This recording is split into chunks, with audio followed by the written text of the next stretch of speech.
करते हैं? Right now I mean Bhikampur village.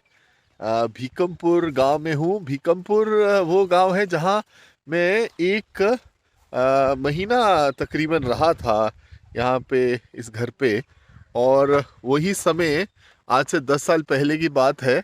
मेरे साथ रमाशंकर यादव भी है। रमाशंकर हमारे युवाचार्य हैं, जो हमारे साथ जंगल में गए थे उस समय। और आप पीछे देख पा रहे हैं वो पहाड़ है ना, वो पहाड़, क्या पहाड़ बोलते हैं इनको? दया सिंह सुगवा जी भी पहाड़, हाँ। सुगवा पहाड़, हाँ, सुगवा पहाड़ है, सोन विजयगढ़ नदी के। किला भी है। विजयगढ़ किला भी है सोन विजयगढ़ नदी किला के किनारे। और हमारे साथ विजेंद्र जी भी है। विजेंद्र जी आर्ट ऑफ लिविंग के टीचर है। और मैं पहली बार विजेंद्र जी को ही मिला था जब 2009 में आया था यहाँ पर। और उसके बाद हम भीकमपुर आए कुछ समय बाद, और यहाँ कई समय रहे। और उसके बाद रमाशंकर और मैं इसी रास्ते से, आप ये पगडंडी का रास्ता देख रहे हैं, एक सुबह सुबह भोर के टाइम पे, on one fine day early morning in the month of, I think it was July 2010, 9 था, 9 या 10 को ना, 10, नो नो नौ नो 2009 को हम सुबह सुबह निकले हैं, और 4-5 बजे के करीब। और फिर हम ये जो पहाड़ दिख रहे हैं, बैजनाथ गांव। हाँ, तो उधर बैजनाथ गांव होते हुए गए। क्योंकि वहाँ पे हमें लगा कि वहाँ जाने से हम जगह जगह नवचेतना कराएंगे, लोगों को संपर्क करेंगे। क्योंकि उधर कई लोग ऐसे, हमें खबर थी कि वो पीड़ित है माओवाद के अपवाद से। तो वहाँ गए, और वहीं पे जाके फिर वहाँ के एक कमांडर जो है रविंदर सिंह, उन्होंने बाद में आत्मसमर्पण किया। और ये पूरे क्षेत्र में जो आप देख रहे हैं, जो पीछे जंगल का क्षेत्र है, इसमें माओवाद का समाप्त हुआ। तो आज मैं करीब करीब 10 साल बाद इस एरिया में आ रहा हूँ। उनके आत्मसमर्पण के बाद, जो उन्होंने फाइनली बोकारो में किया, वहाँ पे एसपी रहे साकेत सिंह, उनकी देख रेख में आत्मसमर्पण किया था। उसके बाद से यहाँ आने का कोई विशेष अवसर नहीं हुआ। तो after all these years, after a decade of Raminder Singh having surrendered, I have come here, and I have walked on this route early morning with a backpack. तो मेरे पीठ के ऊपर एक ऐसा बैकपैक लेकर मैं निकल गया था कि जाएंगे और गांव-गांव में हम नवचेतना कराएंगे, लोगों में ज्ञान ध्यान सिखाएंगे। और वहीं पे कोइंसिडेंटली ऐसा हुआ कि वो हमें मिले और बोले कि मुझे इस दलदल से निकालो। और वहाँ पर वो एक ऐसे ही आउट हाउस में बैठे थे किसी किसान के घर में, और बोले मैं तो आपका इंतज़ार कर रहा था। हाँ, उनको पता था, कहते कि मुझे पता था कि आपके गुरुदेव श्री श्री रविशंकर जी जो है, वो हमारे जैसे लोगों को मुख्य धारा से जोड़ते हैं, तो मुझे आप इस दलदल से निकालिए। तो इधर भी आप देख सकते हैं पीछे माउंटेन रेंजेस है। तो यही है, आगे पर्वत श्रृंखला है, ये पूरा उधर तक जाता है, यूपी बिहार बॉर्डर। हम we are almost on the UP Bihar border. इधर से थोड़ा आगे जाएंगे तो बिहार शुरू हो जाएगा। और फिर आगे गांव है कि यदुनाथपुर, वहाँ पे भी हम रुके कुछ समय। तो ऐसे करके, और रमाशंकर जो आज भी हमारे साथ एक्टिव है।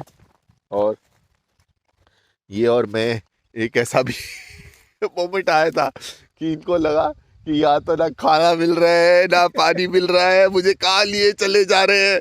और हम एक गोट ट्रैक बोलते हैं, मतलब वो बकरी का रास्ता, ये इन पहाड़ों के ऊपर बकरी का रास्ता एक था जिसपे हम चले जा रहे थे। और इन्होंने मुझे कहा कि ये तो बकरी का रास्ता है। तो हमारा वजन तो इनसे ऑलमोस्ट डबल जैसा है। तो मैंने बोला ये इस रास्ते पे अगर मैं स्लिप कर गया, मेरा पाँव टूट गया, तो तुम तो मुझे इधर से निकाल ही नहीं पाओगे। तो नहीं आओ, गुरुदेव की कृपा, ऐसा कुछ नहीं हुआ। और वहाँ पहली रात हम एक किसान के घर रुके थे, जहाँ जहाँ पूरा हम बरसात में भीग चुके थे ना। तो वो किसान हमको बोलने लगा, देखिए आप लोग तो 2-3 जोड़ी धोती लेके चल रहे हैं, महात्मा गांधी तो एक धोती में हमारा जीवन बिता दिए।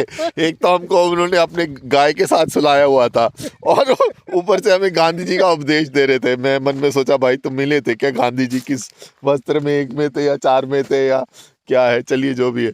तो वहां से चलते चलते फिर हम अगले दिन ना निकले रात को, अगले दिन सुबह निकले हैं। फिर एक चलते चलते जब हम बिहार यूपी बॉर्डर के करीब पहुंचे हैं तो वहां जाके ऐसी हालत हो गई, पसीने से हम दोनों आदमी तर थे और कहीं कोई दिशा नहीं, कोई कोई खाना नहीं, कुछ नहीं। तो ऐसे में क्या हुआ कि it's so happened that we were absolutely directionless. That's what it seemingly seemed, though perhaps we were not directionless. And coincidentally तो तब शाम का वक्त हो गया था, सूरज ढल रहा था और संध्या का वक्त हो गया था। तो मैंने रमा शंकर को बोला कि यार रमा, मैं थोड़ा संध्या कर लेता हूँ।